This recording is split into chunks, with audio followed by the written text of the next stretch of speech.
नमस्कार दोस्तों, स्वागत है आपका अपने YouTube चैनल आरपीएससी मेकर पर। दोस्तों, आज का जो हमारा टॉपिक रहने वाला है कूलाम का नियम, कूलाम्स लॉ। तो दोस्तों, वीडियो स्टार्ट करने से पहले आपसे रिक्वेस्ट है, यदि आप हमारे चैनल पे फर्स्ट बार विजिट कर रहे हो तो चैनल को सब्सक्राइब अवश्य करें, साथ ही बेल आइकन को ज़रूर प्रेस करें।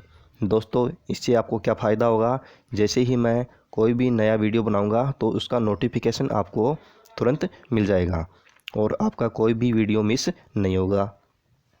और दोस्तों, आपको एक बात और बता देता हूँ, इससे पहले मैंने जो 4 क्लास हैं, 4 वीडियो हैं, वो मैंने अपलोड कर दिए हैं। यदि आप वो देखना चाहते हो तो मेरी प्लेलिस्ट है, वीडियो को सब्सक्राइब करके उसके अंदर प्लेलिस्ट है, प्लेलिस्ट के अंदर फिजिक्स क्लास 12th क्लास उसके नाम से आपको प्लेलिस्ट मिल जाएगी और वहाँ पर आप सभी वीडियो देख सकते हो। और दोस्तों, हमारा ये फर्स्ट चैप्टर स्टार्ट है और टॉपिक रहेगा कूलाम का नियम। तो दोस्तों देखो, प्रतिपादित किसने किया था? जो प्रतिपादित किया था कूलाम का नियम, ये किया था कूलाम ने। किसने दोस्तों? कूलाम नामक। कूलाम कौन थे? एक वैज्ञानिक थे। कब किया था? 1785 ईस्वी में। फिर देखो दोस्तों, कूलाम के नियमानुसार, इसके अनुसार है क्या कि किन्हीं दो स्थिर बिंदु आवेशों के मध्य लगने वाला आकर्षण या प्रतिकर्षण बल दोनों आवेशों की मात्राओं के गुणनफल के अनुक्रमानुपाती तथा इनके बीच की दूरी के वर्ग के व्युत्क्रमानुपाती होता है। ठीक है दोस्तों, क्या है कि कूलाम का नियम क्या बोलता है कि किन्हीं दो स्थिर बिंदु आवेश होते हैं।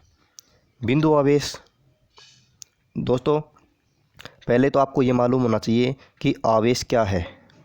ठीक दोस्तों, आपको आवेश का मालूम होगा, आवेश का पता होगा, तभी आपको ये कूलाम का नियम है ये समझ में आएगा।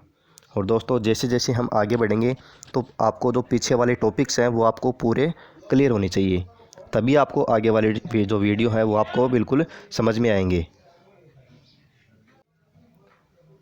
दोस्तों, जब मैंने फर्स्ट वीडियो बनाया था तो उसमें मैंने जो आवेश हैं, आवेश के बारे में बताया था कि आवेश क्या होता है।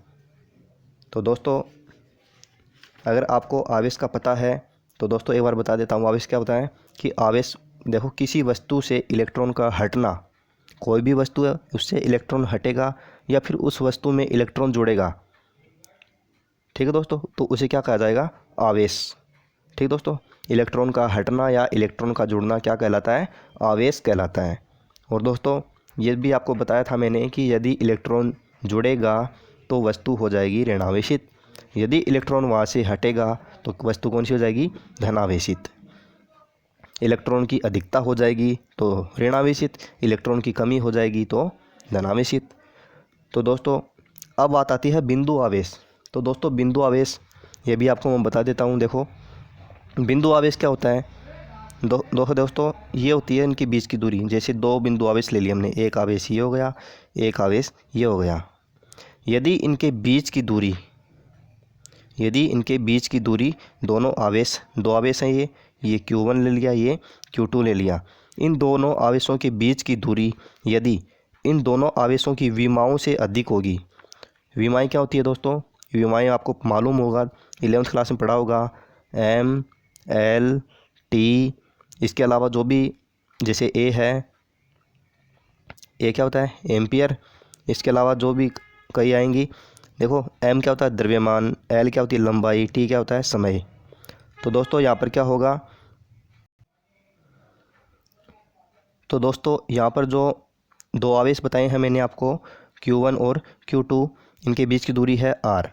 यदि विमाएँ क्या होंगी? इनके जो आवेश हैं, आवेश का द्रव्यमान, आवेश की लंबाई, और ठीक है दोस्तों, जो भी आवेश के बारे में, जो भी इनके बारे में परिभाषित किया जा सकता है, तो वो सभी क्या होती है? इसकी विमाएँ। तो इनका जो विमाएँ हैं, इनका मान, इसकी जो बीच की दूरी होती है R से कम होनी चाहिए। अधिक क्या होनी चाहिए? जो दोनों आवेश हैं इनके बीच की दूरी अधिक होनी चाहिए, तभी वो आवेश क्या कहलाएंगे? बिंदु आवेश कहलाएंगे। ठीक है दोस्तों, बिंदुवत आवेश, इस तरह से डॉट वाले आवेश, तो ये होती है बिंदु आवेश। अब देखो दोस्तों कि किन्हीं दो स्थिर बिंदु आवेश, दो बिंदु आवेश मैंने आपको समझा दिया, के मध्य लगने वाला आकर्षण या प्रतिकर्षण बल। ये भी मैंने आपको बताया था फर्स्ट वीडियो में, आकर्षण कब होता है, प्रतिकर्षण कब होता है, छोटी क्लासों में भी आपने पढ़ा है। आकर्षण या प्रतिकर्षण बल दोनों आवेशों की मात्राओं के गुणनफल के अनुक्रमानुपाती। दो आवेश हैं, आवेशों के मात्राओं के गुणनफल के अनुक्रमानुपाती। देखो दोस्तों, इस डायग्राम पे आप ध्यान दीजिए। अनुक्रमानुपाती दो आवेश ये हैं, बिंदुवत आवेश Q1 और Q2, इनके बीच की दूरी कितनी है, r, स्मॉल r। तो गुणनफल के अनुक्रमानुपाती यानी Q1 इंटू Q2 तथा इनके बीच की दूरी के वर्ग के, इनके बीच की दूरी कौन सी है, r, तो r का क्या हो जाएगा, वर्ग, वर्ग के व्युत्क्रमानुपाती होता है। देखो दोस्तों, अभी समझ में आ जाएगा पूरा। देख लो, माना कि दो आवेश Q1 तथा Q2 हैं, Q1 Q2 है, इनके बीच की दूरी कितनी है, स्मॉल r। तो उनके बीच लगने वाला विद्युत बल, तो बल क्या बताया गया है कि आवेशों के मध्य लगने वाला आकर्षण या प्रतिकर्षण बल दोनों आवेशों की मात्राओं के गुणनफल के अनुक्रमानुपाती। यहाँ से एक समीकरण बनेगा। ठीक है दोस्तों, यहाँ से एक समीकरण बनेगा, तो ये आ गया समीकरण नंबर 1। दोनों आवेशों की मात्राओं का गुणनफल है Q1 Q2 और किसके है, अनुक्रमानुपाती है, तथा इनके बीच की दूरी के वर्ग के व्युत्क्रमानुपाती। व्युत्क्रमानुपाती ये रहा, F व्युत्क्रमानुपाती R की स्क्वायर है, दूरी का क्या है, वर्ग है। ठीक है दोस्तों, तो इस तरह से हमारे पास यहाँ पर दो समीकरण आ जाएंगे। फिर समीकरण 1 व समीकरण 2 से इन दोनों को आपस में ऐड कर देंगे। ठीक है दोस्तों, तो F proportional equal to Q1 Q2 upon R square. फिर दोस्तों देखो, फिर है F इक्वल्स टू क्या आ जाएगा, K Q1 Q2 upon R square. अब देखो दोस्तों, यहाँ पर ये जो समानुपाती चिन्ह है इसको हटाया हमने, इसको यहाँ से रिमूव किया, तो क्या आ जाएगा, यहाँ पर K आ जाएगा। K यहाँ पर क्या लिया है हमने, K यहाँ पर लिया है हमने समानुपाती नियतांक। तो दोस्तों जो नोट है इसको देख लो, K का मान पद्धति तथा माध्यम पर निर्भर करता है। जो यहाँ पर K का मान है वो किस पर निर्भर करेगा, पद्धति। पद्धति कौन सी होती है दोस्तों, SI पद्धति होती है, CGS पद्धति होती है, FPS पद्धति होती है, जो पद्धतियाँ होती है, मापन की पद्धति होती है, वो पद्धतियाँ। और माध्यम कौन से होंगे, निर्वात हो गया, कोई माध्यम हो गया। ठीक है दोस्तों, ये होता है माध्यम। फिर देखो, जो K का मान है, K का मान हम SI पद्धति में ज्ञात करेंगे। SI पद्धति में K का मान क्या होगा, देखो दोस्तों, जब आवेश Q1 तथा Q2 निर्वात या हवा में स्थित हो।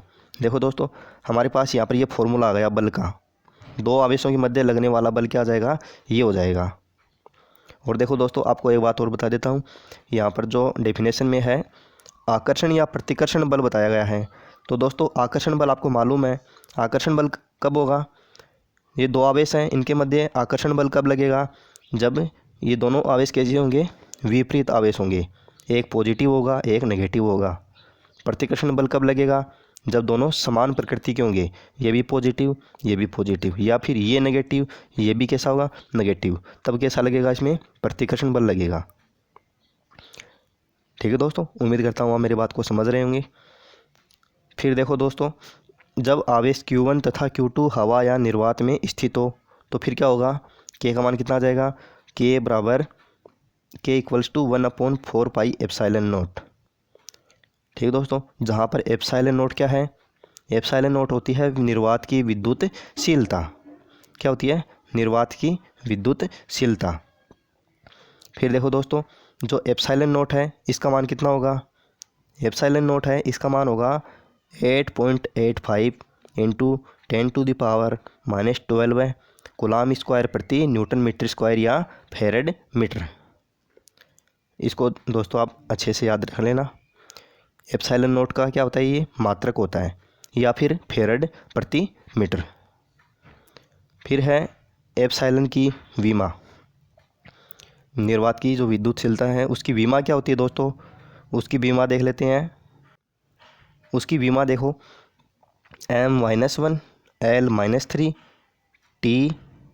T की पावर 4 A की power 2, m-1 L-3 T4 A 2। तो ये दोस्तों क्या है, एप्सिलॉन की वीमा हो जाएगी। और दोस्तों आई कैसी है, आई कैसे है ये भी मैं आपको थोड़ा सा बता देता हूँ एक बार थोड़ा सा। देखो ये है कूलाम स्क्वायर, क्या है, कूलाम स्क्वायर प्रति क्या है, न्यूटन मीटर स्क्वायर। तो दोस्तों आपको मालूम है कि कूलाम है वो क्या होता है, कूलाम होता है आवेश का मात्रक। ठीक है दोस्तों, आवेश का मात्रक होता है। और दोस्तों जब हमने आवेश का मात्रक पढ़ा था टॉपिक, इससे जस्ट पीछे वाला है आवेश के मात्रक और आवेश के गुणधर्म। तो दोस्तों वो वीडियो आप अवश्य देख लीजिएगा, क्योंकि वो पीछे वाली वीडियो जब तक आप नहीं देखोगे तो अब तक आपको बिल्कुल भी समझ में नहीं आने वाला। तो देखो आवेश का मात्रक मैंने बताया था, क्या बताया था, एम्पियर सेकंड। क्या बताया था, एम्पियर सेकंड।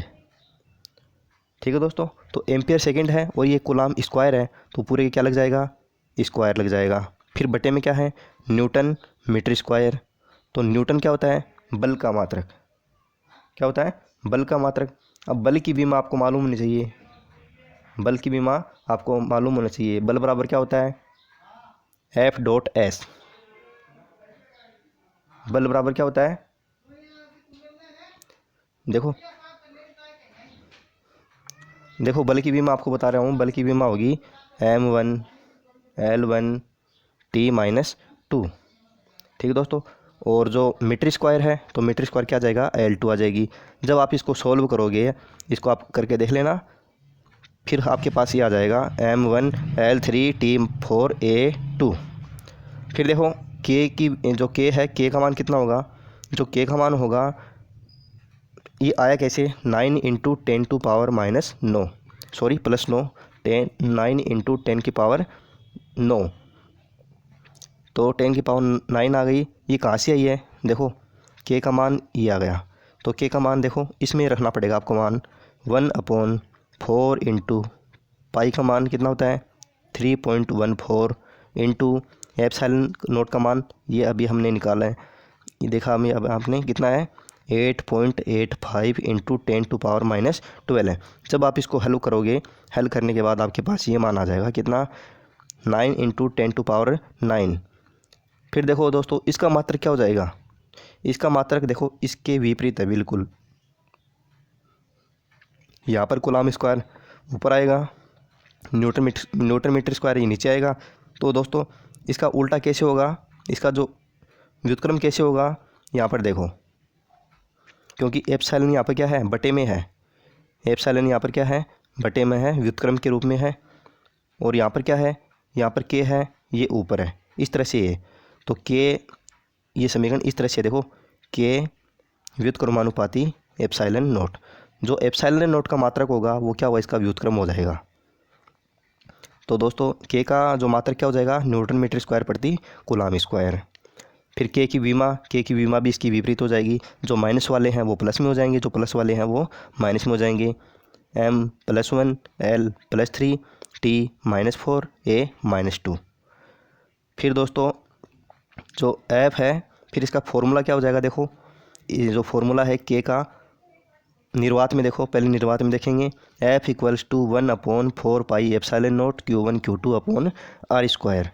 देखो दोस्तों जो हमारे पास पहले फॉर्मूला आया था, ये देखो के, इस फॉर्मूले में अपना ये मान है वो रखना है।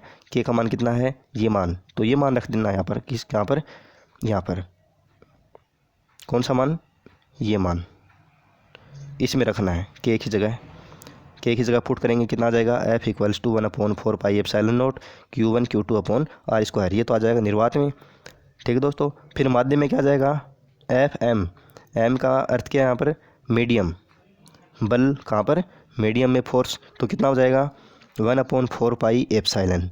यहाँ पर क्या आएगा, केवल एप्सिलॉन आएगा, एप्सिलॉन नोट नहीं आएगा, क्या आएगा, एप्सिलॉन Q1 Q2/r²। तो दोस्तों ये किस में आ जाएगा, ये आ जाएगा आपका माध्यम में। फिर देखो दोस्तों इसका जो सीजीएस पद्धति में है उसमें देखेंगे सीजीएस पद्धति में कि के का मान क्या होता है।